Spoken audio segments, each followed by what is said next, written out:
Hello welcome back to my YouTube channel. And ഇന്ന് നമ്മൾ നോക്കാൻ പോകുന്നത് എങ്ങനെ നമുക്കൊരു എസ്തെറ്റിക് യൂട്യൂബ് തംബ്നെയിൽ ക്രിയേറ്റ് ചെയ്യാമെന്നാണ്.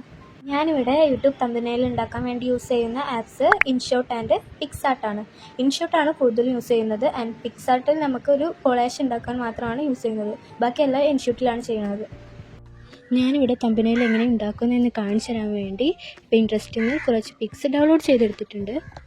നിങ്ങൾക്ക് നിങ്ങളുടെ വീഡിയോയിലെ ചില കട്ട്സ് യൂസ് ചെയ്ത് തംബ്നെയിൽസ് ഉണ്ടാക്കാം. അല്ലെങ്കിൽ നിങ്ങൾക്ക് ഇതുപോലെ ഏതെങ്കിലും കളർ തീമിൽ ചെയ്യണമെന്നുണ്ടെങ്കിൽ പിൻട്രസ്റ്റിൽ നിന്ന് ഡൗൺലോഡ് ചെയ്തെടുക്കാം. ബട്ട് നിങ്ങൾ തംബ്നെയിലിന് വേണ്ടി പിൻട്രസ്റ്റ് നോക്കുകയാണെങ്കിൽ നിങ്ങളുടെ ആ വീഡിയോയിലെ കോണ്ടൻറ്റ് തന്നെയാണ് തംബ്നെയിലിൽ കൊടുക്കാൻ. For example shopping, outing, journaling, reading, cleaning അങ്ങനത്തെ കാര്യങ്ങളൊക്കെ നിങ്ങളുടെ ആ വീഡിയോയിൽ ഉണ്ടെന്നുണ്ടെങ്കിൽ അത് തന്നെയാണ് തംബ്നെയിൽ കൊടുക്കാൻ. സോ പിൻട്രസ്റ്റിൽ നിന്ന് നോക്കുന്നവരാണെന്നുണ്ടെങ്കിൽ അതുമായി ബന്ധപ്പെട്ടിട്ടുള്ള പിക്ചേഴ്സ് തന്നെ ഡൗൺലോഡ് ചെയ്ത് തംബ്നെയിലാക്കണം. അല്ലെങ്കിൽ ആദ്യം പറഞ്ഞ രീതിയിൽ തന്നെ ചെയ്താൽ മതി. അതായത് വീഡിയോയിലുള്ള കണ്ടൻസ് കട്ട്സ് ചെയ്ത് തംബ്നെയിലിൽ കൊടുക്കാം.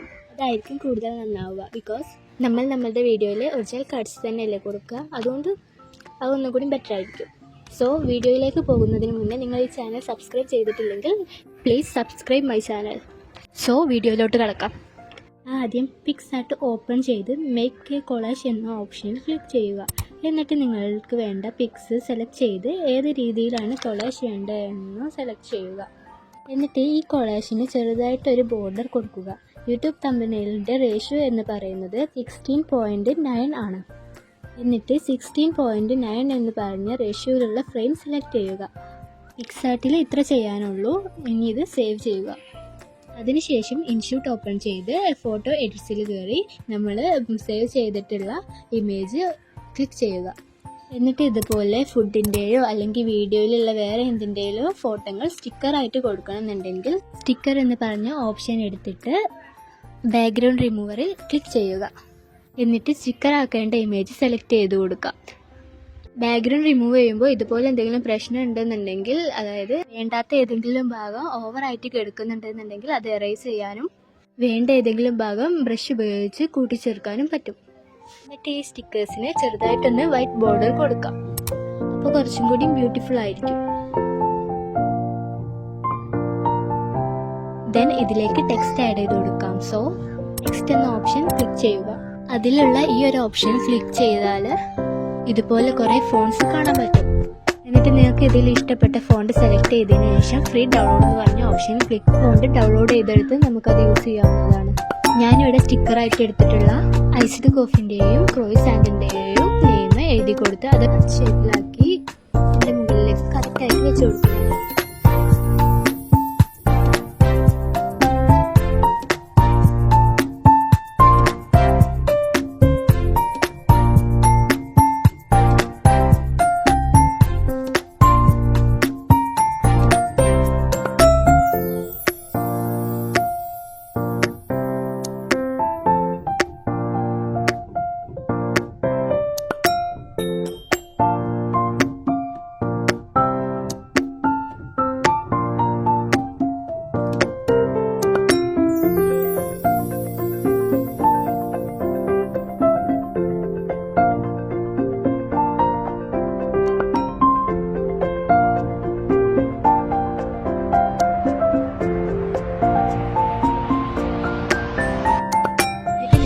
വീഡിയോയിൽ അടങ്ങിയിട്ടുള്ള കണ്ടൻസ് ഏതൊക്കെയെന്ന് എഴുതി കൊടുക്കാം.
നമുക്ക് നമ്മുടെ മെയിൻ ഹെഡിങ് കൊടുക്കാം.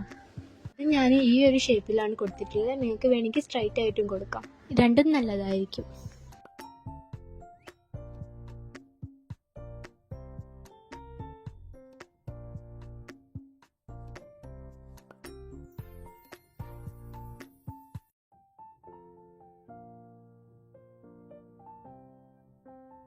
ദെൻ നമുക്ക് കുറച്ച് ഡൂഡിൽസ് ആഡ് ചെയ്യാം. അതിനുവേണ്ടി സ്റ്റിക്കർ എന്ന് പറഞ്ഞ ഓപ്ഷനിൽ ക്ലിക്ക് ചെയ്യുമ്പോൾ നമുക്ക് അവിടെ ഒരു സെർച്ച് ബട്ടൺ കാണും. അതിൽ ക്ലിക്ക് ചെയ്താൽ കുറച്ചധികം സ്റ്റിക്കേഴ്സ് കാണാം.